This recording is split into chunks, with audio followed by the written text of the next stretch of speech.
এদিকে কেন্দ্রীয় নেতা হাসনাত সার্জিস পাটোয়ারি যারা কারণ দর্শানোর নোটিশ দিয়েছে দলটি। মহামান্য রাষ্ট্রপতি জনাব শাহাবুদ্দিন চুপ্পুর কি যেন হয়েছে, তার আচার আচরণ সুবিধাজনক নয়। এই শাহাবুদ্দিন চুপ্পু যে কোনো সময় অঘটনও ঘটিয়ে দিতে পারে।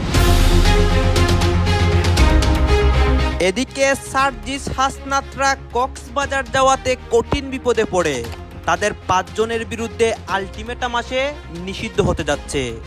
এই নিয়ে ডক্টর ইউনূস সরাসরি অ্যাকশনে, সবকিছুই এই ভিডিওতে দেখানো হবে। এনসিপির এই শীর্ষ নেতাদের কোনো ধরনের কোনো ষড়যন্ত্র ছিল কিনা, মোটা অঙ্কের টাকা লেনদেন হয়েছে কিনা, কি ধরনের প্লট নির্মাণ করা হয়েছিল সেই আন্দোলনে, ইত্যাদি ইত্যাদি সম্পর্কে হয়তো আমরা অনেক কিছুই খুব দ্রুত জানতে পারবো। এনসিপি এরই মধ্যে খুবই মারাত্মকভাবে উদ্বেগজনকভাবে বহুধা বিভক্ত হয়ে পড়েছে। দলকে না জানিয়ে জুলাই গণঅভ্যুত্থানের প্রথম বর্ষপূর্তিতে কক্সবাজার ভ্রমণের জন্য কারণ দর্শানোর নোটিশ দেওয়া হয়েছে জাতীয় নাগরিক পার্টি এনসিপির শীর্ষ 5 নেতা থেকে। গতকালকে 5 আগস্ট ছিল জুলাই অভ্যুত্থানের বর্ষপূর্তি হয়েছে। সেই দিনটা সম্ভবত বেশ ধাক্কা খাওয়ার দিন হিসেবে চিহ্নিত হয়ে থাকবে এনসিপির জন্য এবং জামাতের জন্য। 111 ঘটে গেছে। প্রফেসর ইউনূস এখন পুতুল, বিএনপিতে খুশির বন্যা, রহস্যময় রাজনীতি। এই জুলাই গণ অভ্যুত্থানের ঘোষণার দিন 5ই আগস্ট বিশেষ একটি দিন, বিশেষ 4 জন মানুষ গায়েব। চিন্তা করতে পারেন, ওরা কক্সবাজার চলে গেছে বেড়াইতে। হ্যাঁ, হাসনাত আব্দুল্লাহ, সার্জিস, নাসিরউদ্দিন পাটোয়ারি। কালকে থেকেই একটা তুমুল বিতর্ক যে ঢাকার এত বড় অনুষ্ঠান ছেড়ে তারা কেন কক্সবাজারে গেলেন, কেন গিয়েছিলেন এনসিপি নেতারা কক্সবাজারে। এই বিষয়টাকে কেন্দ্র করে সারা দেশের মধ্যে আলোচনা সমালোচনা হচ্ছে এবং এই এনসিপির 5 নেতার উপর একটা নিষেধাজ্ঞা দেওয়া হয়। দর্শক শ্রোতা, আপনারা জানেন গত 5ই আগস্ট মানে গতকালকে এই দিনে সারা দেশের মধ্যে অনুষ্ঠান চলছিল এবং প্রত্যেক মানুষ রাজপথে নেমে ঢাকার মধ্যে তারা বিজয় র্যালি করছিল। তারপরে কি হয় যে সার্জিস হাসনাত তারা কক্সবাজারে যায়, তারা মিটিং করে এবং সেইখানের মধ্যে পিটার হাস নামে একজন মানে মার্কিন দূতাবাসের একজন দূত, তার সাথে একটা গুঞ্জন আমরা শুনতে পারি। এখন আমরা কি শুনতে পারি, তাদের উপর কঠিন অ্যাকশন নেওয়া হয় এবং এই নিয়ে ডক্টর ইউনূস এবং আমাদের দেশের বর্তমান যারা ক্ষমতায় রয়েছে তারাও কিন্তু মানে এনসিপি দলের যারা প্রধান রয়েছে তারা এদের বিরুদ্ধে যায়। দর্শক শ্রোতা, আপনারা সম্পূর্ণ ভিডিও দেখবেন, সর্বশেষ এই 4 নেতা বা 5 নেতার কি হয় এবং এই বিষয়গুলা সর্বশেষ কিভাবে সমাধান হয় সবকিছু দেখতে পারবেন এই একটি ভিডিওতে। আসুন আমরা কথা বলছি না, আমরা সরাসরি ভিডিওর মূল আলোচনায় চলে যাচ্ছি। এইখানেই সার্জিস হাসনাত এবং আরো তাদের কি হয় সবকিছু দেখতে পারবেন। এনসিপির শীর্ষ নেতাদের দুর্নীতি কিংবা লুটপাট, তাদের অভ্যন্তরীণ রাজনৈতিক কৌশল অথবা অভ্যুত্থানে এনসিপির এই শীর্ষ নেতাদের কোনো ধরনের কোনো ষড়যন্ত্র ছিল কিনা, মোটা অঙ্কের টাকা লেনদেন হয়েছে কিনা, কি ধরনের প্লট নির্মাণ করা হয়েছিল সেই আন্দোলনে, ইত্যাদি ইত্যাদি সম্পর্কে হয়তো আমরা অনেক কিছুই খুব দ্রুত জানতে পারবো। এবং যেহেতু এর মধ্যে আমরা জানতে পারছি এনসিপি এরই মধ্যে খুবই মারাত্মকভাবে উদ্বেগজনকভাবে বহুধা বিভক্ত হয়ে পড়েছে, সে বিষয়ে আমরা পরে আসছি। তার আগে একটু জানিয়ে রাখি, বা আপনারা হয়তো অনেকেই জেনেছেন যে এনসিপির শীর্ষ 5 নেতাকে কারণ দর্শানোর নোটিশ করা হয়েছে। কেন? তারা অভ্যুত্থানের বর্ষপূর্তির দিনে কক্সবাজারে গিয়েছিলেন এবং যেদিক গুঞ্জন আকারে ছড়িয়ে পড়েছে যে সাবেক মার্কিন রাষ্ট্রদূত পিটার ডি হাসের সঙ্গে তারা গোপন বৈঠক করেছে। এখন গোপন বৈঠক করে সেটি দলীয়গতভাবেই সিদ্ধান্ত নিয়ে করা হয়েছে, কিন্তু এই বিষয়টি তো তারা উড়িয়ে দিয়েছে গুজব আকারে। কিন্তু আমরা জানতে পারলাম যে পরবর্তীতে আবার এনসিপির দলীয় ফর্ম থেকে যারা কক্সবাজার গিয়েছিলেন তাদেরকে শোকজ করা হয়েছে। শোকজ লেটারে কি লেখা হয়েছে যে 5 আগস্ট জুলাই অভ্যুত্থানের প্রথম বর্ষপূর্তি উপলক্ষে রাষ্ট্রীয় গুরুত্বপূর্ণ কর্মসূচি চলাকালীন তারা কেন ব্যক্তিগত সফরে কক্সবাজার গিয়েছেন, কেন সে বিষয়ে রাজনৈতিক পর্ষদকে পূর্বে কোনো তথ্য বা ব্যাখ্যা প্রদান করা হয়নি। শোকজ হওয়া নেতারা কারা? হাসনাত আব্দুল্লাহ, সার্জিস আলম, নাসিরউদ্দিন পাটোয়ারি, তাসনিম জারা এবং যুগ্ম আহ্বায়ক খালেদ সাইফুল্লাহ। আচ্ছা বলুন, এই কারণ দর্শানোর চিঠির কোনো প্রয়োজনীয়তা ছিল? মানে এগুলো কি শুধুমাত্র লোক দেখানো নয়? আমি জানি না তাদের গঠনতন্ত্রে কি আছে, এটুকু তো বোঝা যায় যে তারা তো আর চাকরি করে না। ব্যক্তিগত যদি কোনো সফরে গিয়েও থাকে, দলকে না জানিয়ে কেন গেল, এটা কি চাকরি? আচ্ছা, দ্বিতীয়ত হচ্ছে তারা দলকে না জানিয়ে কক্সবাজার গিয়েছে, এটি মনে করার কোনো কারণ কি থাকতে পারে? যে অভ্যুত্থানের মূল দাবিদার এই এনসিপির শীর্ষ নেতারা, তাদের একটি গুরুত্বপূর্ণ অংশ এই যে তাসনিম জারা কিংবা হাসনাত আব্দুল্লাহ, সার্জিস আলম, নাসিরউদ্দিন পাটোয়ারি, এরা তো সবাই শীর্ষ নেতা। এর বাইরে কে আছে? আক্তার হোসেন, নাহিদ ইসলাম, এই তো, অথবা হান্নান মাসুদ। তো শীর্ষ নেতাদের একটা বড় অংশ দলীয় ফোরামকে না জানিয়ে কক্সবাজার চলে গেল, এটি হতে পারে?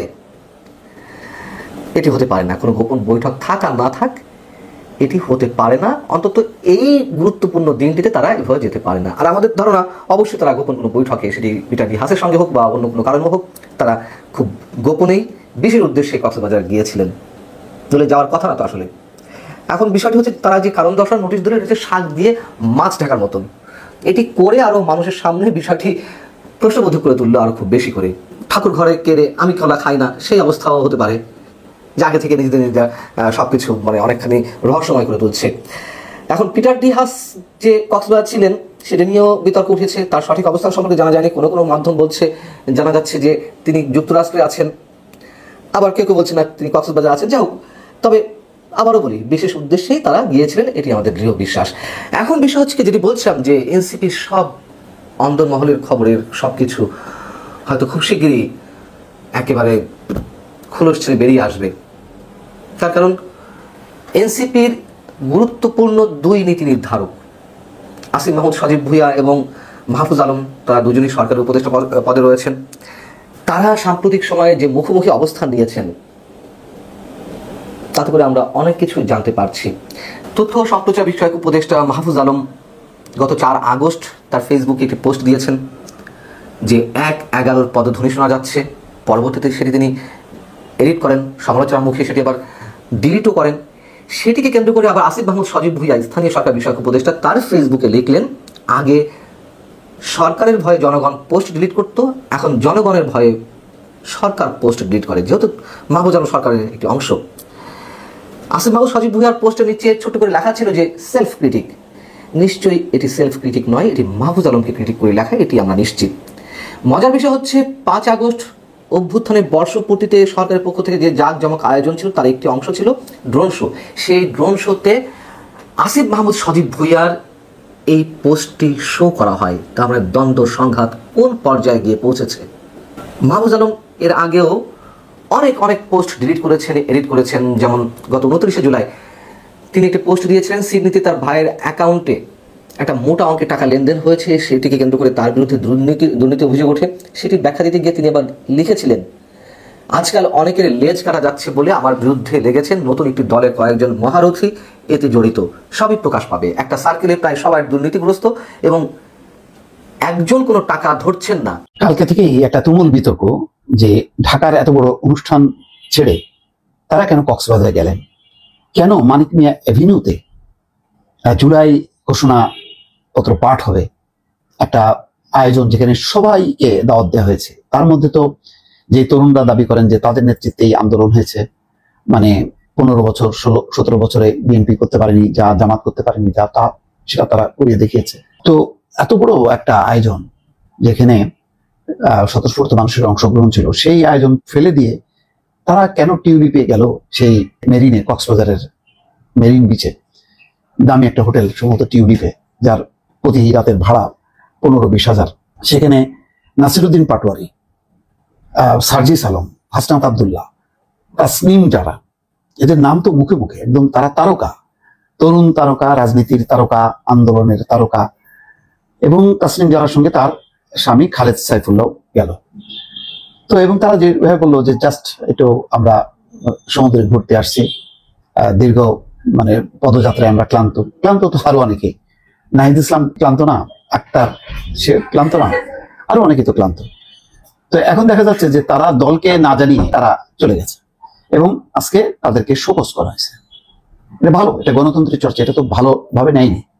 যদিও পিটার ডি হাসের সঙ্গে নাকি বৈঠক আছে, এরকম একটা গুজব ছড়ানোর পর এটা বেশ সরগরম হয়ে ওঠে।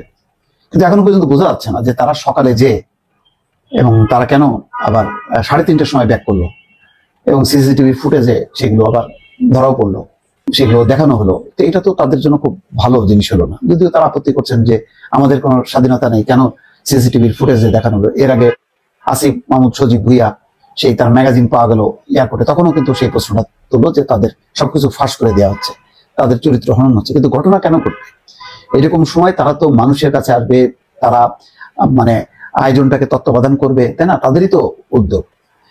এটা এক ধরনের ইম্যাচুরিটি আমি মনে করি, রাজনৈতিক অপরিপক্কতা। এবং তারা বারবার যেটা ভুল করছে যে তারা বুঝতে পারছে না যে আসলে সমস্ত মানুষ নেমে না আসলে তাদের পক্ষে সম্ভব ছিল না। তারা তো ঘরেই চলে গিয়েছিল, তারপরে মানুষ সমানে আসছে এবং সেই মানুষের মধ্যে রাজনৈতিক দলের বড় বড় শক্তির নেতা কর্মীরা ছিল, সবাই যার যার অবস্থান থেকে নেমে আসছে, সাধারণ মানুষ নেমে আসছে, তারপরেই পরিবর্তন হয়েছে। নতুবা এত সোজা শেখ হাসিনাকে হটানোর, যেইভাবে তার প্রশাসন, পুলিশ সব এক একটা দলীয় বাহিনী, তো তারা এখন মনে করছে যে এখন আমাদের মনে হয় আমরা করে ফেলছি বিশাল কিছু, এখন আমরা উপভোগ করবো, ভোগ করবো। না, ভোগ করার না, মানে আপনি স্বাধীনতা অর্জনের চেয়ে স্বাধীনতা রক্ষা করা, সেটাকে রিবিল্ড করা আরো কঠিন।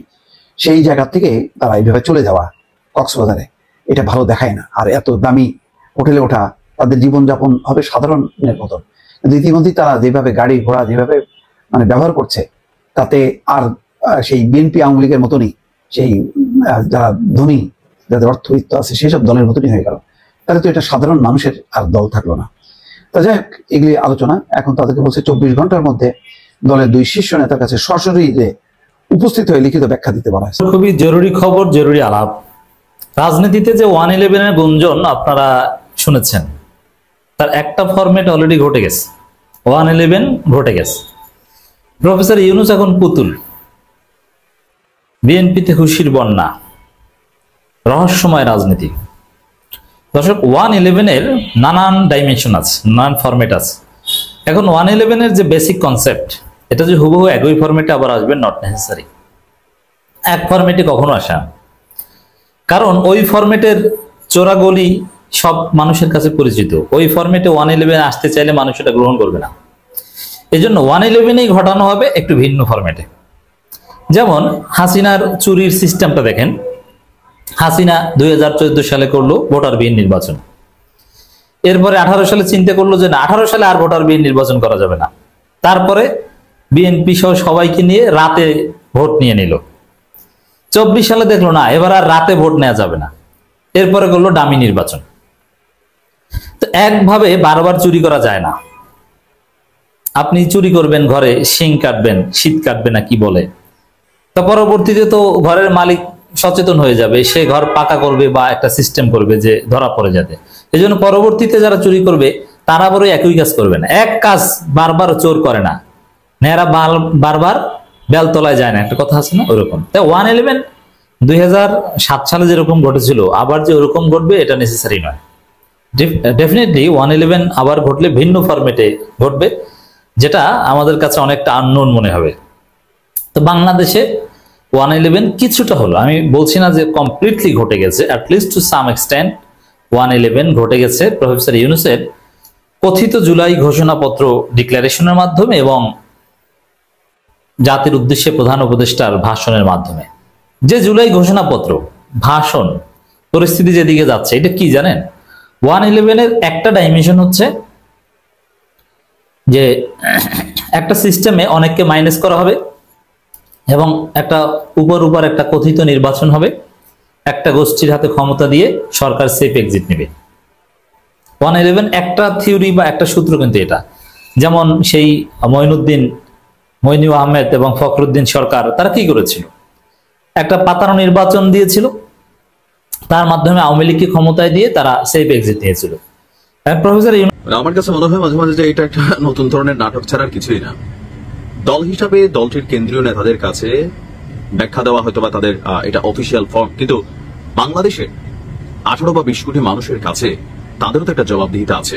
আমরা উল্টা দেখলাম যে প্রাইভেসি লঙ্ঘনের সংজ্ঞা শিখাচ্ছেন আমাদের এনসিপির নেতারা। What is the meaning of privacy লঙ্ঘন? যে কোনো ব্যক্তির পার্সোনাল কোনো কিছু ফাঁস হওয়া, বিশেষ মুহূর্ত ফাঁস হওয়া, এটা অবশ্যই প্রাইভেসি লঙ্ঘন। তো এটা কি এই দেশে প্রথম হচ্ছে, নাকি এর আগেও বিভিন্ন সময় বিভিন্ন সরকারের সময় বা এখনো বিভিন্ন ফোনালাপ ফাঁস, বিভিন্ন ধরনের কোনো কিছু সামনে আসা, এই ফাঁসগুলো আসলে প্রাইভেসি লঙ্ঘনের মধ্যেই পড়ে?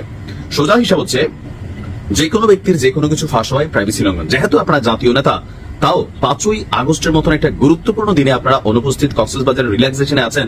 এর মাঝখানে খবর আসছে পিটার হাসের সাথে গোপন বৈঠক, যদিও পিটার হাস ওয়াশিংটনে আছে, বাট নানান কিছু তো ঘটেছে।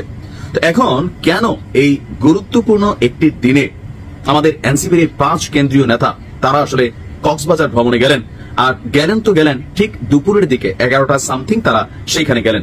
এই ব্যাপারটা নিয়ে আগামী 24 ঘন্টার মধ্যে সশরীরে উপস্থিত হয়ে নোটিশের ব্যাখ্যা দিতে বলা হয়েছে। তো এই এত বড় সাহস এই মুহূর্তে হাসনাত সার্জিসের কাছে এই তথ্য জানতে চাওয়ার অধিকার কে রাখে বা কার এত বড় সাহস? এনসিপির যুগ্ম সদস্য সচিব দপ্তর যিনি সেক্টর সামলান সালেহ উদ্দিন সিফাত স্বাক্ষরিত পৃথক পৃথক চিঠিতে 5 নেতার কাছে এই ব্যাখ্যা জানতে চাওয়া হয়। 5 শীর্ষ নেতা আমরা জানি কারা, হাসনাত, সার্জিস, তারপরে নাসিরুদ্দিন পাটোয়ারি, ডক্টর তাসলিম জারা এবং ওনার হাজবেন্ড যুগ্ম আহ্বায়ক খালেদ সাইফুল্লাহ। বলা হয়েছে যে গতকাল 5ই আগস্ট জুলাই গণঅভ্যুত্থানের প্রথম বর্ষপূর্তি এবং রাষ্ট্রীয় এত বড় গুরুত্বপূর্ণ দিবসে আপনি এবং দলের আরো 4 জন কেন্দ্রীয় সদস্য ব্যক্তিগত সফরে কক্সবাজারে গিয়েছেন। এই সফর সংক্রান্ত কোন তথ্য কিংবা ব্যাখ্যা রাজনৈতিক পর্ষদের কাছে পূর্বে অবগত করা হয়নি।